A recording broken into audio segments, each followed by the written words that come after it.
오늘 읽은 말씀 가운데 데살로니가 전서 5장 16절, 17절, 18절은 우리가 다 외우는 절이옵시다. 항상 기뻐하라, 쉬지 말고 기도하라, 범사에 감사하라. 이는 그러시도 예수 안에서 너희를 향하신 하나님의 뜻이니라. 항상 기뻐하는 것, 쉬지 말고 기도하는 것, 범사에 감사하는 것, 이 세 가지는 참된 신앙생활을 하는 사람들의 생활의 세 가지 큰 특색이 옳습니다. 오늘 이 시간 특별히 그 셋째의 특색, 신앙생활과 감사에 대해서 잠깐 생각할 때 하나님께서 우리에게 은혜를 베풀어 주시기를 바랍니다. 에베소 5장 20절에는 사도 바울이 이렇게 기록하였습니다. 범사에 우리 주 예수 그리스도의 이름으로 항상 아버지 하나님께 감사하라. 범사에 항상 아버지 하나님께 감사하라. 골로새 3장 15절에는 너희는 감사하는 자가 되라. 감사하는 자가 되라.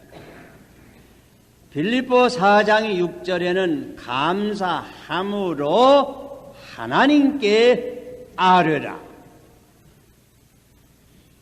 여러분 기억하시는 바와 같이 에베소, 빌립보, 골로새 이 세 편지는 다 사도 바울의 옥중서신이 옳시다. 로마 감옥 가운데서 쓰면서 이렇게 감사하라고 외칩니다.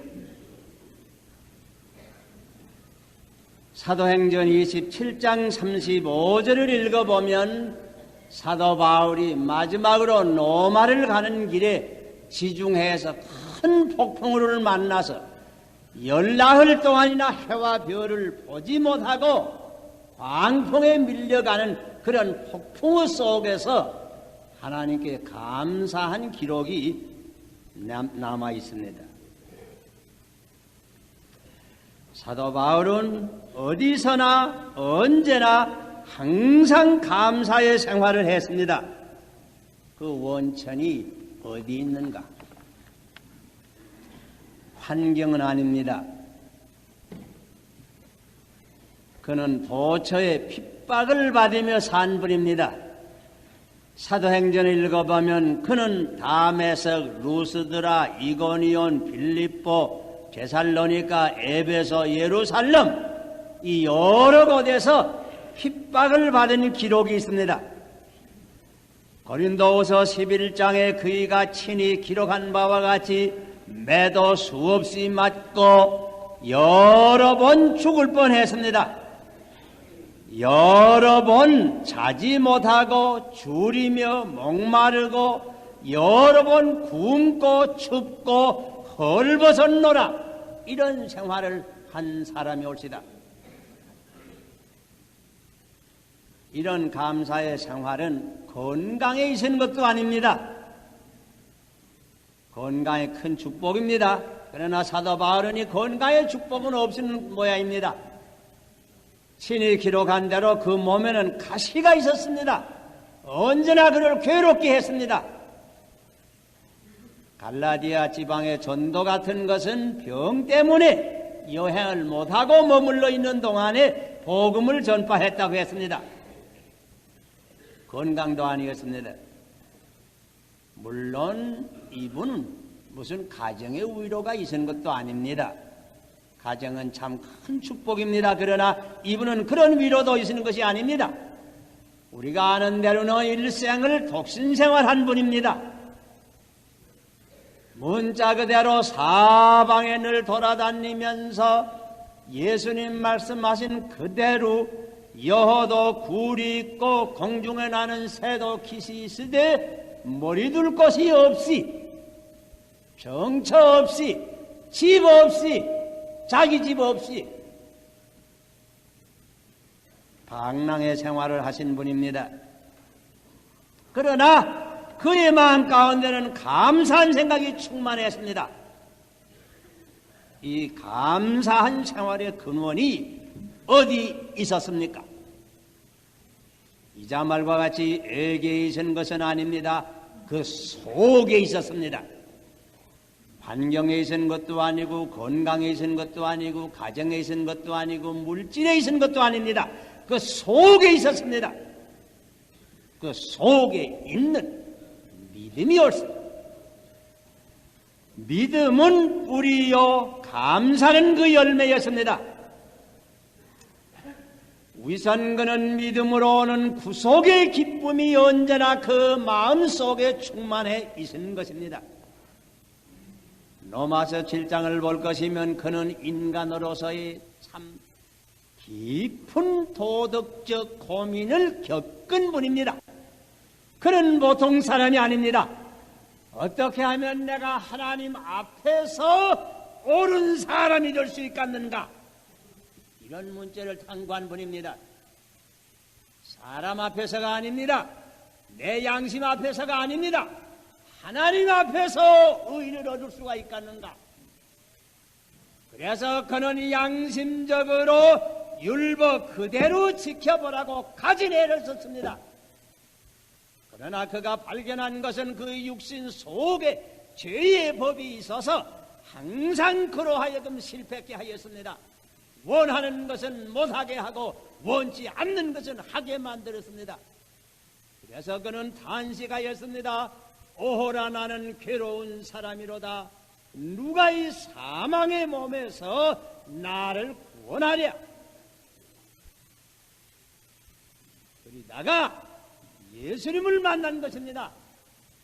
그러시도의 십자가를 바라보게 된 것입니다. 의인은 믿음으로 살리라고 하는 말씀을 듣게 된 것입니다. 믿는 가운데 자기 죄 사함을 받고 구원을 얻게 된 것입니다. 그래서 그는 다시 외쳤습니다. 우리 주 예수 그리스도로 인하여 내가 하나님께 감사하노라. 그리스도를 인해서 하나님께 늘 감사했습니다. 그래서 고린도후서 9장 15절에는 말로 다 할 수 없는 은사를 인하여 하나님께 감사하노라. 그에게는 말로 다 할 수 없는 하나님의 은사가 있었습니다. 이 은사가 무슨 은사입니까? 예수 그리스도를 의미하는 것입니다. 그런 그리스도를 생각할 때에는 불가형언이 올시다. 말로 얼마나 고맙다고 말을 다 할 수가 없었습니다. 이 감격이 언제나 그의 마음속에는 떠나지 않은 것입니다. 디모데후서 1장 12절에는 이렇게 기록했습니다. 나를 능하게 하신 그리스도 예수 우리 주께 내가 감사함은 나를 충성되이 여겨 내게 직분을 맡기심이니 내가 전에는 핍박자요 회방자요 포행자였노라. 여기 또 다른 감격이 있습니다. 자기는 몰래 몰라서 그리스도를 핍박한 남이 올시다. 그리스도에 믿는 사람에 대해서 폭행을 한 사람이 올시다. 핍박을 했습니다. 회방을 했습니다. 그런데 불구하고 자기의 죄를 사하여 주실 뿐더러 자기를 불러서 오히려 이 복음을 전파하는 직분을 맡겨주었습니다. 이것을 생각할 때 사도 바울은 언제나 너무 감격해서 무엇이라고 말할 수가 없었습니다. 그래서 내가 이 주님께로 받은 바의 사명을 위해서는 생명을 조금도 아끼지 않노라. 우리가 구원받은 것이 감격할 뿐더러 우리가 직분을 받았다고 하면 이것이 얼마나 감격한 일인지 알 수 없습니다. 넓은 의미에서는 누구든지 직분을 받았습니다. 복음을 전파하는 직분은 누구나 받았습니다.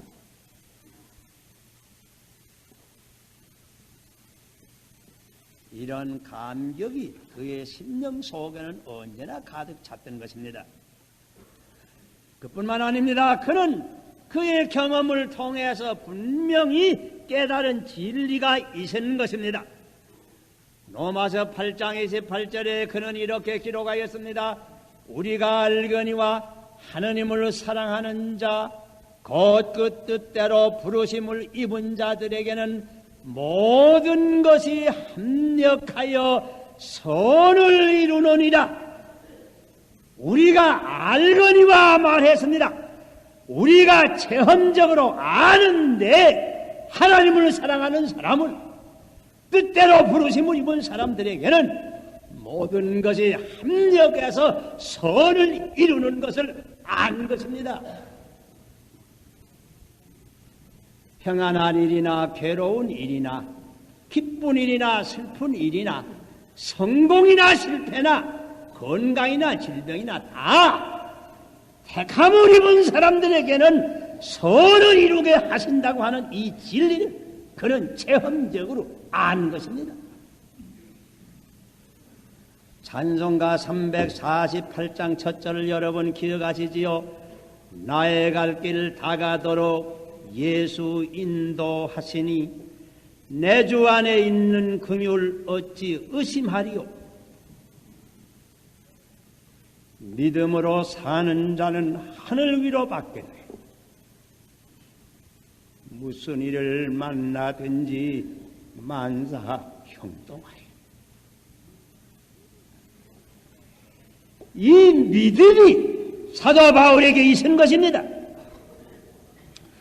그래서 그는 고린도후서 6장 9절과 10절에 이렇게 기록했습니다. 자기를 가라쳐서 하는 말입니다. 죽는 자 같으나 보라 우리가 살고 징계를 받는 자 같으나 죽임을 당하지 아니하고 근심하는 자 같으나 항상 기뻐하고 가난한 자 같으나 많은 사람을 부유하게 하고 아무것도 없는 자 같으나 모든 것을 가진 자로다. 이와 같은 믿음과 은혜가 충만했어.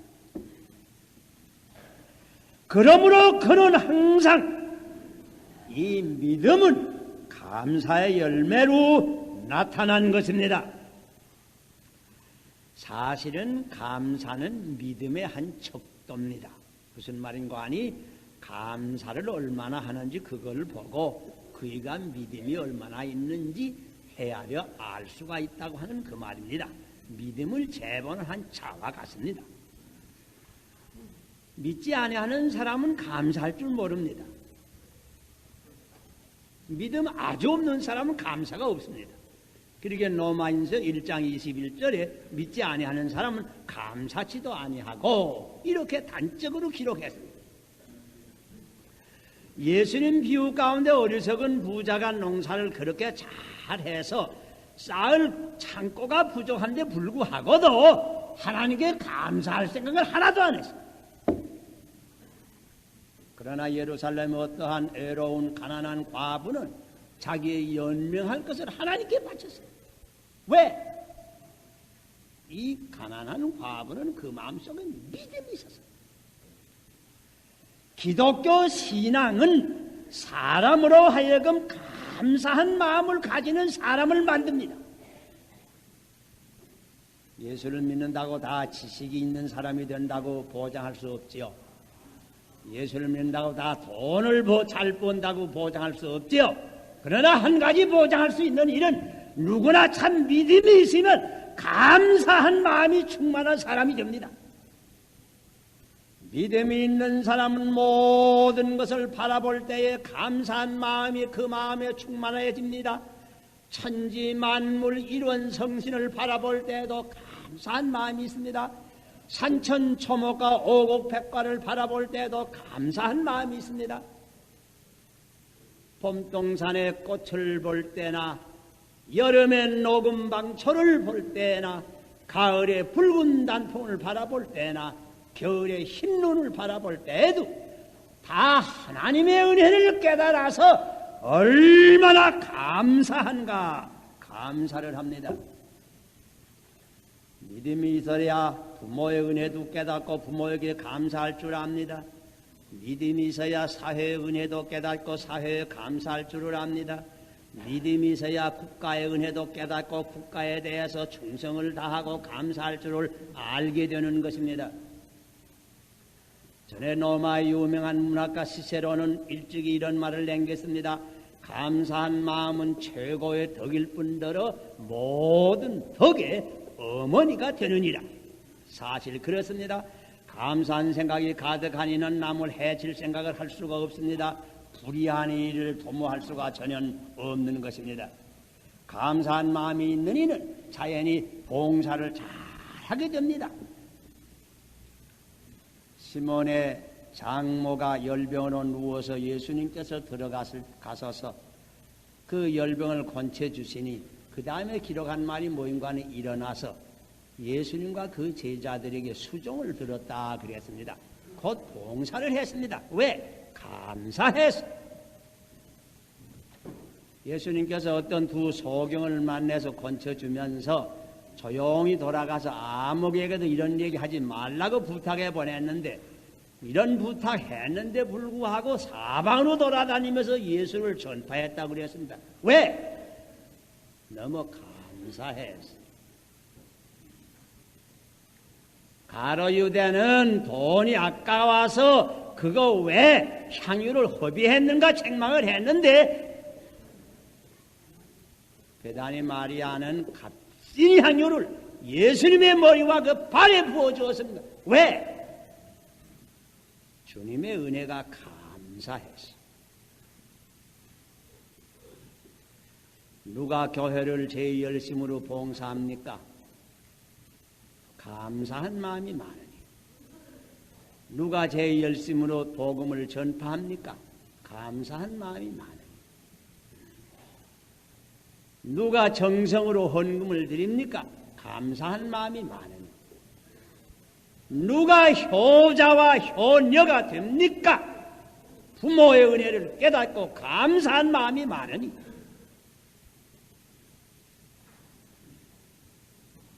어떤 직장에서든지 감사한 마음이 있는 이는 그 직장에서 자기의 책임을 충성되게 잘 감당합니다.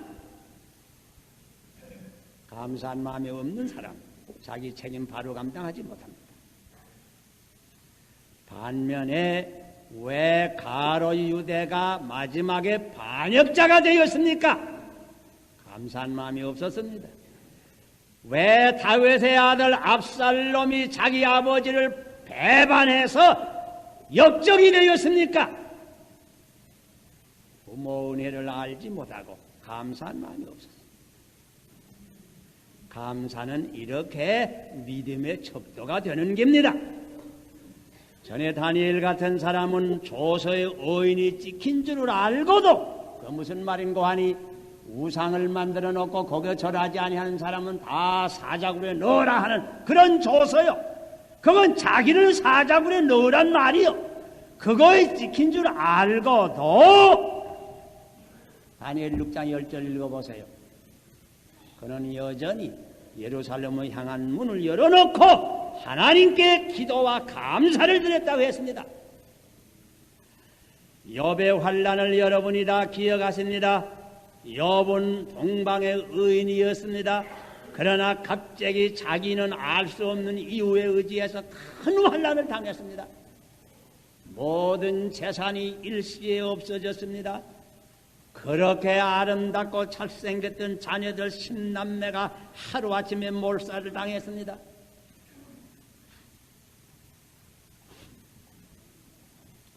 이 비참한 소식을 듣고 욥에 남긴 말 한마디가 있습니다. 그 말이 무슨 말인지 여러분 기억합니까? 욥기 1장 21절 읽어보세요. 내가 적신으로 모태에서 났으니 적신으로 돌아갈지라. 여호와 주시고 여호와 거두시니 여호와 이름을 가히 찬송하리로다.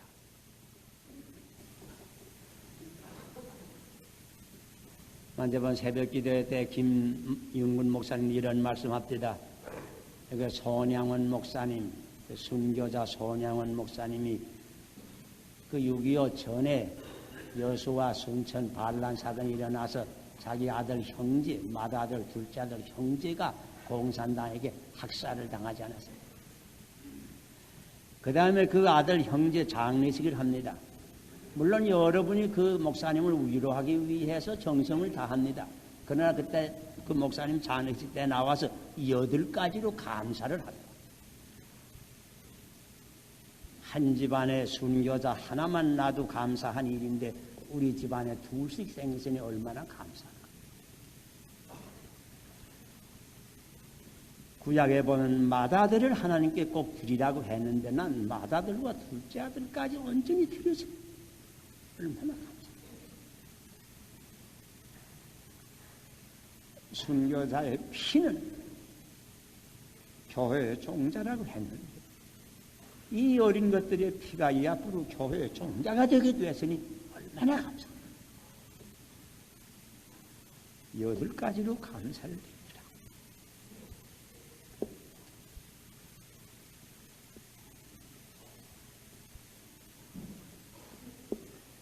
감사는 믿음의 척도올시다. 이런 얘기 여러분 들으셨지요? 하나님께서 한 번은 어떤 교회 천사 둘을 내려보냈다고 했습니다. 천사 둘에게 바구미를 하나씩 주면서 내려보내면서 그 교회에 내려가서 그 한 천사에게 부탁하기를 너는 그 교회에서 무엇을 원하는지 그 간구하는 걸 다 그 바구미에 담아가지고 오너라. 그 다음에 다른 천사에게 하시는 말씀은 너는 그 교회에서 얼마나 감사를 하는지 그 감사를 다 전부 한 바구미에 담아가지고 오너라. 그렇게 부탁을 했다고. 그래서 그 두 천사가 교회에 내려왔다가 올라가는데 그래서 한 천사는 바구미가 가득하게 담아가지고 그래서 무거워서 겨우 올라오는데 한 천사는 먹어서 가뿐한 거 조금 가지고 올라온다는 거예요. 간구하는 바구미는 가득한데 감사하는 바구미는 거의 비었단 말이에요. 오늘 우리 교회에서는 이 감사의 바구미가 가득해서 하나님께 영광 돌릴 수 있는 날이 될 수 있기를 바랍니다. 전에 어떤 성자는 이런 얘기를 했습니다. 우리 땅에서 성도들이 하나님께 드리는 감사는 하늘에 올라가면 천사가 그 감사를 받을 때 다 아름다운 장미꽃으로 변한다. 그래서 이 땅 위에서 드리는 성도의 감사가 하늘에 올라가서 하늘나라를 아름답게 꽃으로 장식한다.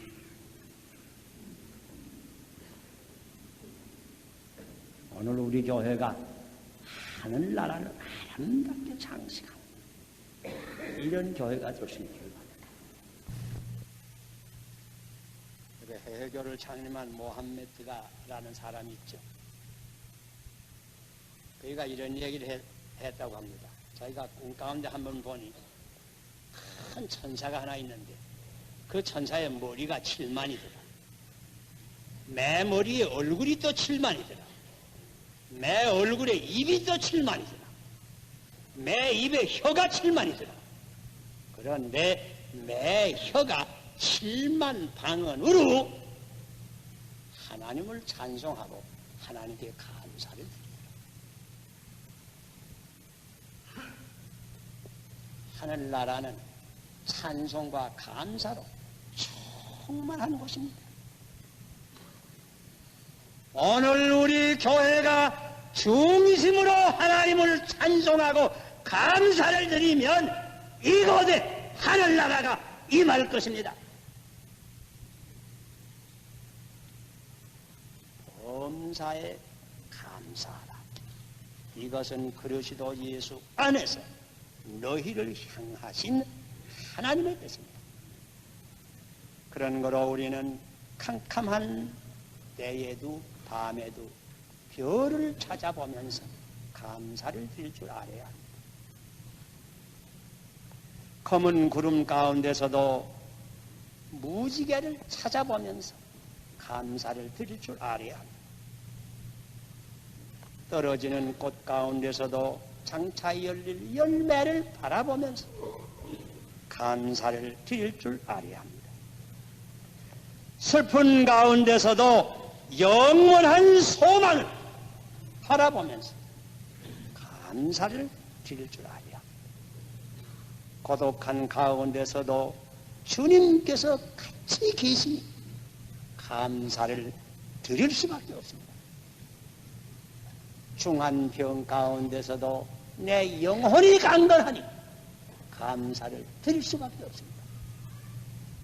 아무리 혹 사업은 실패할 때가 있다고 할지라도 믿음이 남았으면 그야말로 감사할 일이옵시다.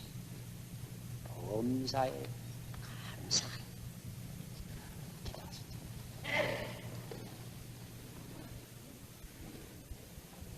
아버지, 저희들이 비록 부족하나 주의 가운데서 저희들을 부르시고 아버지의 자녀를 삼아주셨사오니 이제 저희들에게 믿음을 더 주소서. 범사에 아버지의 은혜를 깨닫고 중심으로 감사의 생활을 할 수 있는 감사한 생활을 하는 아버지의 자녀들이 되게 하여 주시옵소서. 하루만 감사일로 지킬 것이 아니고 1년 365일 내내토록 매일매일이 감사일로서 지킬 수 있는 저희들이 되게 하여 주시옵소서. 예수님 이름 받들어 감사하옵고 기도하옵나이다.